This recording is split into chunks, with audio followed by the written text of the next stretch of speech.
When you look at a royal portrait, what do you feel? It speaks of flawless genetics, the breath of a divine soul, and a ruler chosen by God himself. These people had everything: power, wealth, and the very best of what life could offer. All that splendor left everyone in awe, and this is exactly where a great lie begins. Because sometimes, beneath the brightest and most mystical crown lie the secretest and most disturbing stories. History has repeated this lie countless times, but I am here to tell you the whole truth behind that portrait. The Habsburgs, one of the most powerful dynasties of the Spanish Empire, did not lose their honor or worth because of a treacherous enemy from outside. They destroyed themselves from within through their own bloodline. They were so obsessed with keeping their blood pure that this fixation pushed them far beyond the breaking point. Their last king, Charles II of Spain, could neither chew food nor close his mouth. Even his own mother was horrified when she first saw him. Yet before all these troubles, he was the heir to the greatest empire in the world. This is one of the most well-documented cases in history, showing what can happen when genetics are pushed beyond their limits. When modern scientists analysed Charles II's DNA, they found something impossible, almost unbelievable. Even if his parents had been brother and sister, his genes still showed more inbreeding than that. This story is both tragic and terrifying. It is the story of how one of the world's most powerful dynasties turned their own bodies into a biological nightmare. So, subscribe to the channel and let's begin the story. Let me take you to November 6, 1661, into one of the dimly lit rooms of the royal palace of Madrid. The midwives had given the Spanish throne an heir, but instead of joy, the air was filled with fear and anxiety. The baby's head was abnormally large, his breathing was laboured, and no one dared look directly at his face. When his mother, Queen Mariana, saw him, she was horrified. Everyone could see her pupils widen in shock. She even refused to nurse him. This was not cruelty, it was an instinctive terror and shock. Queen Mariana was not only Charles's mother, she was also his aunt and cousin. How could that be possible? Because his father, Philip IV, had married his own niece. If you're trying to untangle that family tree in your head, don't bother. This was no tree, it was a circle. And to understand how that circle formed, we need to go back even further, to the moment when the Habsburg dynasty first discovered the dark magic of keeping power within the family. The Habsburgs had a saying, "Let others wage war. You, happy Austria, marry." It might have sounded romantic, until they decided to marry each other. The Spanish branch of the Habsburgs spent nearly 200 years marrying cousins, uncles and nieces to preserve their pure bloodline. They called it keeping the blood pure, but modern scientists call it genetic suicide. Let me give you a number that will blow your mind. More than 80% of Spanish Habsburg marriages were between close relatives. And I'm not talking about distant cousins you see once a year at a family gathering. I mean people who shared the same grandparents, and in some cases, the same parents. When Charles II was born, all 8 of his great-grandparents came from the same couple, Philip IV of Castile and Joanna. Modern genetic analysis calculated Charles's inbreeding coefficient at 0.254. To put that into perspective, a child born from a brother-sister relationship has a coefficient of 0.25. Charles was genetically more inbred than that, but numbers alone don't show the human cost. Let me tell you what this meant for a living, breathing child. Baby Charles couldn't feed properly. His mouth already showed signs of deformity. His skull bones had not fused correctly, giving his head a misshapen, swollen look. Wet nurses reported that he was weak and frail. He cried rarely, not because he was content, but because he had no energy. He lay pale and still, his oversized head tilting to one side, breathing shallow and wheezy. Even Spain's best doctors were astonished. They had never seen a child so fundamentally crippled from birth. As months turned into years, the full extent of Charles's condition became clear, and the story grew even more disturbing. At the age of 4, yes, 4, Charles still couldn't walk. His legs, bowed from rickets, were like thin sticks that couldn't support even his small body. Palace servants carried him everywhere in specially made chairs. The future king of Spain had to be carried like a baby. And it got worse. At 4 years old, Charles still couldn't speak, not a single word. His tongue was abnormally large, filling his mouth. The famous Habsburg jaw had already formed. When he finally spoke his first words, they were slurred, wet, and barely understandable. Court historians politely noted that His Majesty's speech must be interpreted. In reality, it was almost impossible to understand him. His tongue protruded constantly from his mouth, and his lower jaw jutted forward so far that his lips could not close. This meant that whenever he tried to speak, saliva poured out. Royal attendants stood ready with silk cloths to wipe the drool from the chin of the boy who would be king. The Habsburg jaw, if you've never seen it, imagine a normal human skull, then pull the lower jaw forward several centimeters. Now imagine the upper jaw not growing to match it. The result is a mouth that never closes, teeth that never meet, and a tongue with nowhere to rest. In portraits, artists tried to soften the effect, painting Charles as if he had simply paused mid-sentence with his mouth slightly open, but in reality, his mouth was always open because it physically could not close. Foreign envoys meeting the young prince for the first time often struggled to hide their reactions. One French diplomat described the shock in private letters. "The prince's appearance is indescribable. His jaw juts forward so much that he seems to have two faces, one piled on top of the other. When he tries to eat, food falls from his mouth. When he speaks, one must step back to avoid the spray." And the eating. Oh, the eating. Charles could not chew. Think about that. For every meal, every day, for his entire life, the gap between his upper and lower teeth was so large that they never met. Palace cooking became an art of adaptation. Meat had to be cut into tiny pieces, vegetables pureed, bread soaked in wine until it dissolved. The English ambassador, Alexander Stanhope, gave one of the most vivid accounts. His Catholic Majesty swallowed everything whole. His lower jaw was so pronounced that his 2 rows of teeth could never meet. To make up for it, he had a prodigious stomach and could swallow an entire sheep in just 2 meals. But the physical deformities were only the beginning. As Charles grew, or rather failed to grow, other problems emerged. He was constantly ill. At 6, measles nearly killed him. Then came chickenpox, then rubella, and then smallpox. Every illness that swept through the palace brought him to the brink of death, his weakened immune system unable to fight back. Smallpox was especially brutal. At the age of 9, Charles battled it for weeks, his already distorted face becoming a battlefield of sores and swelling. When he recovered, the scars joined the list of his deformities. But smallpox left something else, a complication that would trouble him for the rest of his life. Doctors noticed fluid building in his skull. His already large head began to swell even more. Today we call it hydrocephalus, fluid on the brain. In the 16th century they simply called it another curse upon the prince. The pressure caused blinding headaches, vision problems, and likely seizures in later years. By the age of 10, Charles's education had become a scandal at court, not because he was rebellious or lazy, but because he simply could not learn. His tutors reported having to repeat lessons dozens of times. Even basic arithmetic was impossible for him. Latin, the language of royalty and diplomacy, might as well have been ancient Egyptian. His rare attempts at handwriting looked like that of a much younger child. In private notes discovered centuries later, one teacher painted a heartbreaking picture.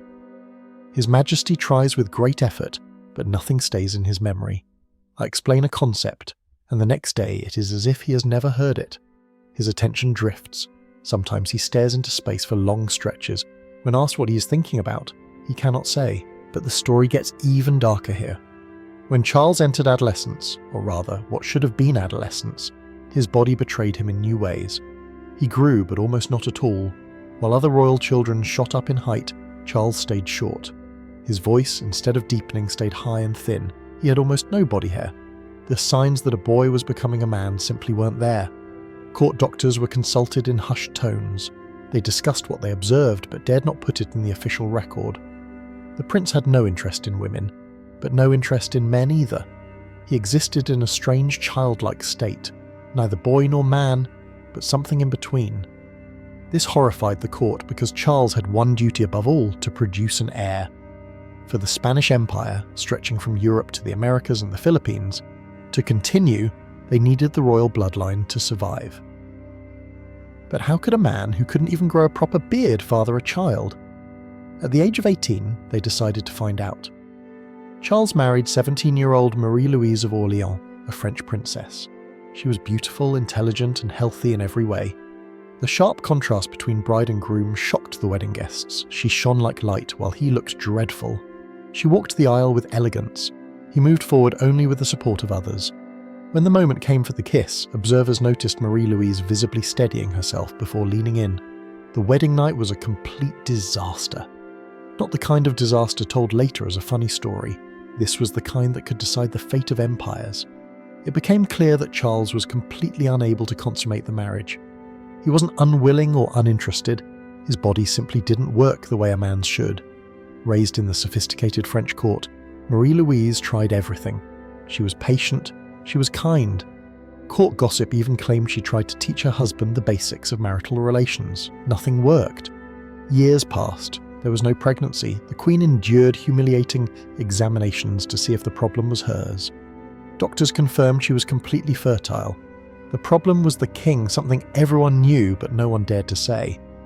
The pressure was crushing. Both Charles and Marie-Louise went through increasingly desperate fertility treatments.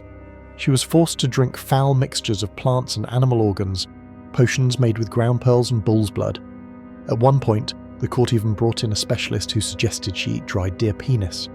None of it worked, because nothing could. Charles's reproductive system was as damaged as the rest of his body. But the story gets even stranger. Desperate for a grandchild to continue the Habsburg line, Charles's mother turned to mystics and holy men. One claimed Charles was cursed, and that sleeping near holy relics could break the spell. When that failed, she resorted to something that still shocks historians. She had her son sleep beside corpses. Yes, you heard that right. Queen Mariana arranged for Charles to spend nights next to the dead bodies of saints and past kings, including his own father. The idea was that their holy essence might somehow cure his impotence. Imagine, the King of Spain drooling and crippled, lying next to rotting corpses in the hope of producing an heir. 10 years of marriage, 10 years of failure, 10 years of humiliation. Then, at the age of 26, Marie-Louise suddenly died. The official cause was appendicitis, but rumours spread. Was she poisoned? Did the strain of her life drive her to take her own life? We'll never know. What we do know is that Charles was truly devastated. Despite everything, he may have grown to love her, the only person who had shown him real kindness. Within months, the pressure to remarry began. The council chose Maria Anna of Neuburg, a German princess from a famously fertile family. Her parents had 17 children. Advisors must have thought such strong genes could overcome Charles's shortcomings. They were wrong. Maria Anna never became pregnant, not once. Meanwhile, Charles's health worsened. Courtiers whispered that at just 30 he already looked like an old man. The rumours spread across the empire. His hair fell out. The few teeth behind his protruding jaw rotted away. When he could walk, he stumbled. Seizures began in his 30s, violent shaking, foaming at the mouth, collapsing to the ground. When he came to, he often couldn't recognise the people around him. He began speaking of seeing ghosts, hearing voices, and feeling invisible hands touching him. The court was horrified. Was their king going mad? The nickname El Hechizado, the Bewitched, took on a new meaning. People truly believed he was cursed. The end came in 1700. Charles was 38 years old, not old by any standard, but his body was failing. He could not even eat the special porridge prepared for him. He could not stand without help. He spent his days sitting upright in bed, out of breath, his hydrocephalic head causing unbearable pressure. On November 1st, after days of pain, Charles VI died. The royal doctors, tasked with embalming their king, cut open his body and stepped back. Their report, written in clinical Latin but almost entirely transparent about the horror, described a body that should never have lived so long. There was not a single drop of blood in his body. This was not poetic exaggeration. Charles's circulatory system had almost completely stopped. His heart was truly disgusting. It was the size of a peppercorn, literally small, wrinkled, dark, barely recognisable as the organ meant to pump life through a body. And his brain? Remember his large, fluid-filled head? Doctors indeed found it filled with water. The hydrocephalus had left almost no space for real brain tissue. How Charles managed to function, to speak, think and rule, even so poorly, was a medical mystery. The doctors performing the autopsy must have been amazed, standing in blood-soaked dissection rooms, at how this malformed set of organs had sustained life for nearly 40 years. Every system was at risk. Every organ was damaged. It was as if Charles's body had been at war with itself from conception. Modern genetic analysis explains the reason behind this horror. Remember the inbreeding coefficient of 0.254? It means a quarter of Charles's genome was made of identical gene copies. Hidden in these repeated sequences were the instructions for his destruction. Scientists now believe Charles suffered from at least 2 major genetic disorders. The first was combined pituitary hormone deficiency. His body could not produce the hormones needed for normal growth and development. This explains his short stature, sexual immaturity, weak muscles, and cognitive difficulties. The pituitary gland, the main controller of the endocrine system, was essentially non-functional. The second was probably distal renal tubular acidosis. The Bourbon dynasty that replaced the Habsburgs learned the lesson. Royal marriages remained political, but the extreme inbreeding that created Charles II was never repeated. The Habsburg Jaw's nightmare, the horror of Charles's autopsy, the tragedy of a king who could not chew his own food, these became cautionary tales whispered in European palaces.